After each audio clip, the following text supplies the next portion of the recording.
Quand arrive un problème électrique, on est désemparé. On cherche la solution.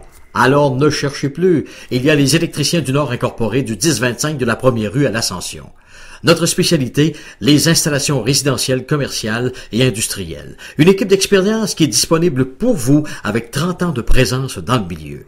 Vous le savez, on ne joue pas avec l'électricité. Confie le travail à des pros. Les électriciens du Nord incorporés de l'Ascension au 347-5103, où on fait la vente d'équipements neufs et usagés. Les électriciens du Nord incorporés qui soulignent le mois de l'arbre et de la forêt. Pour analyser la nomination de Marc Bergevin, qui de mieux qu'un directeur gérant? Et en plus, un directeur gérant qui connaît bien Marc Bergevin. Je parle évidemment du directeur gérant des Saguenay de Chicoutimi, Marc Fortier. Salut Marc! Salut Denis! Hey, on s'est parlé pas plus tard qu'hier, je pensais pas te rappeler aussitôt pour commenter une nouvelle. Bon, tu connais Marc Bergevin, tu connais assez bien même de ça, tu connais le métier de directeur gérant. C'est sûr que la convention collective en moins pour toi, mais sensiblement, ça se ressemble un peu. Est-ce que tu penses que le Canadien de Montréal a fait un excellent choix en la personne de Marc Bergevin? Moi, c'est un excellent choix de mon avis à moi. J'ai eu la chance de côtoyer Marc. On demeurait dans la même pension à Chicoutimi avec les Saguenayens dans ma première saison. Et puis, c'est sûr et certain que Marc a toutes les qualités d'être un bon directeur gérant. C'est un leader né. Chez les Saguenayens, c'était notre leader. C'est un gars qui communique très, très bien, avec un petit peu de sens de l'humour. Il a une très bonne analyse. Il est à l'écoute et puis il a un très bon jugement. Alors, c'est pas un gars d'émotion, c'est pas un gars de coup de tête là, de prendre une décision rapidement sur l'émotion. C'est un gars qui est toujours très réfléchi. Et il a sûrement été à la bonne école avec l'organisation des Blackhawks de Chicago. Je crois que c'est un bon endroit où faire ses classes. Il était joueur pendant 20 ans dans la Ligue nationale. Alors, je crois qu'il a d'excellents contacts et une bonne connaissance là, de ses fonctions. Alors, j'entrevois vraiment là que c'est un excellent choix et j'entrevois des belles choses qui s'en viennent pour le Canadien avec Marc Bergevin. Tu l'as mentionné, un brin d'humour. Ce qu'on dit de Marc Bergevin, c'est un gars qui aime beaucoup, c'est un bout en train.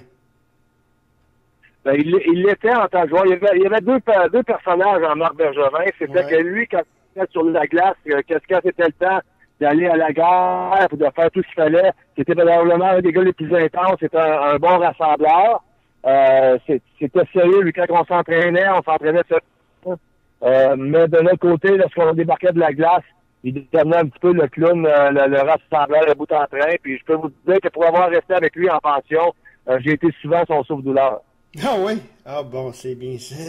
Hey Marc, ce qu'on dit aussi de Marc Bergevin, c'est que c'est un gars qui a énormément de contacts. Et tu sais Dieu sait comment c'est important d'avoir des bons contacts, des bons alliés. Or, on l'a très bien vu, toi, cet hiver, t'as évidemment des alliances avec Benoît Gros, t'as des affinités avec Benoît Gros. Or, Marc Bergevin, ce qu'on dit également, c'est qu'il a beaucoup de contacts dans la Ligue nationale. Et lorsqu'on est directeur gérant, c'est donc bien important, ça. Bon, c'est sûr et certain. Moi, je dis toujours, dans la vie, c'est pas qui on est, c'est qui on connaît. Et puis, c'est certain que quand on a des contacts, on peut pas jouer 20 ans dans la Ligue nationale et 7 ans dans l'organisation des Blackhawks de Chicago sans connaître personne. Je crois que ils sont battus une bonne crédibilité du côté des Blackhawks. Ils ont remporté la Coupe Stanley. Marc faisait partie de ce processus-là.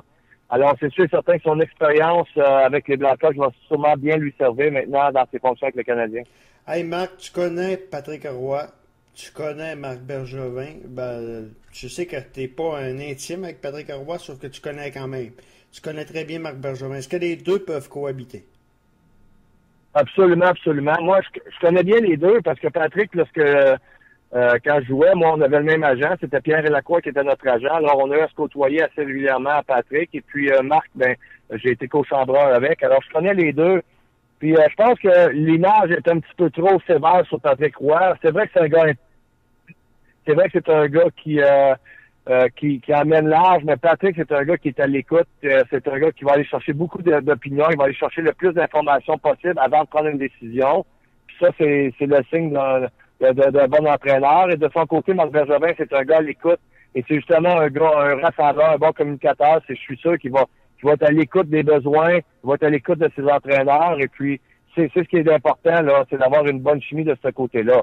Est-ce qu'ils seront pas d'accord sur certains points des fois, c'est sûr et certain. Puis c'est comme ça que tu progresses. Si tu engages des personnes qui sont en parenthèse, on dit des yes man, là, c'est qui vont dire oui à tout, je pense pas que tu puisses progresser en tant qu'organisation. Même moi avec les Saguenayens, on s'attend pas à ce que tout le monde dise comme moi.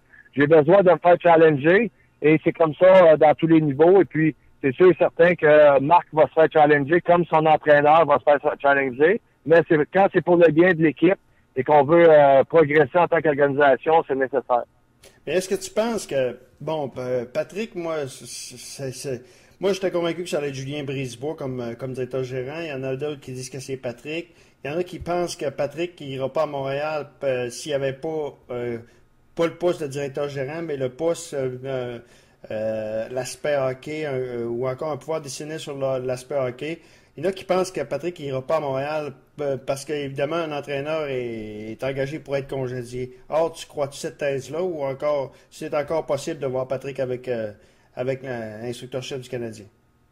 Ben, tout est possible, Danny. Ouais. Et puis, je pense pas que Patrick Roy va prendre pas un poste parce qu'il va avoir peur de le perdre. Là. Patrick Roy, il est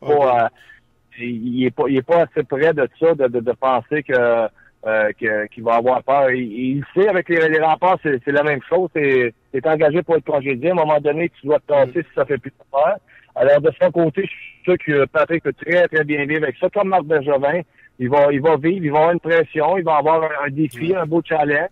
Et puis, lui, il est conscient qu'un jour, malheureusement, il va se faire congédier. Mais ça fait partie lorsqu'on accepte ce job-là, la possibilité de congédiement fait partie de ce processus-là. Alors, moi, j'en trouvais pas de problème. Et Patrick, regarde, c'est sûr qu'il y a des spéculations et tout, mais tu sais, tant que tu t'assois pas avec lui et tu ne mets pas les cartes sur table, c'est sûr que tu peux dire, oui, ça va être tenté, non, ça ne tentera pas. Quand Patrick, il rencontre le rond et qu'il montrera les faits, si ça convient à Patrick, peu importe le poste que ça va être, il va le prendre. Et si ça ne convient pas, peu importe le poste, il prend.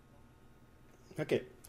Hey, Marc, il me reste deux petites questions que je veux te poser. Je t'ai entendu avec Anthony Marcotte cette semaine au FM 98 mentionner que c'était important que l'aspect hockey, tout commence au 7e étage ou encore dans la direction. Or, le Canadien de Montréal est vraiment en bonne main avec Marc Bergevin. Donc, de toute l'entrevue que tu m'as mentionné, c'est vraiment ça. Là. Ben, moi, là, je crois beaucoup en ça. Si tu veux être fort sur la glace, tu dois être fort au 2e étage. Ça part de là, tu dois avoir une union en haut. Tu dois véhiculer le même message. Si tu as ton 2e étage, ça va dans des directions différentes, c'est sûr que ça va avoir des répercussions sur la glace, ça t'en aller un peu partout. Alors, lorsque tu es uni, lorsque tu as un seul et unique message à transmettre, c'est sûr et certain que ça fait plus une grande famille, ça fait plus des gens avec une vision qui est pareille. Alors, nous, chez les Saguenayens, c'était comme ça.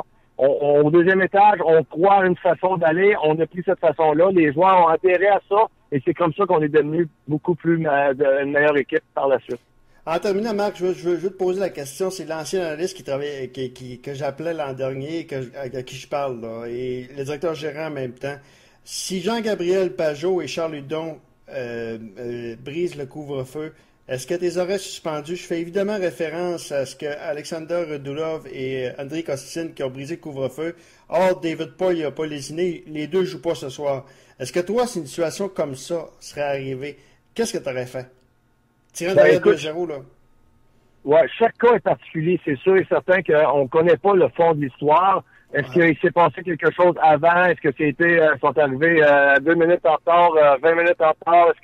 Qu'est-ce qui s'est passé? On ne connaît pas la vraie histoire. Sauf que moi, je suis pour ça que une équipe se tienne debout dans ces situations-là. Il y a des règlements qui sont faits pour être respectés, mais chaque cas est particulier. Alors, je voudrais pas prendre position du côté de Nashville, mais de notre côté, c'est sûr que s'il y avait des décisions à prendre là, on n'aurait pas eu peur là, de prendre les décisions qu'on pense qui sont les meilleures.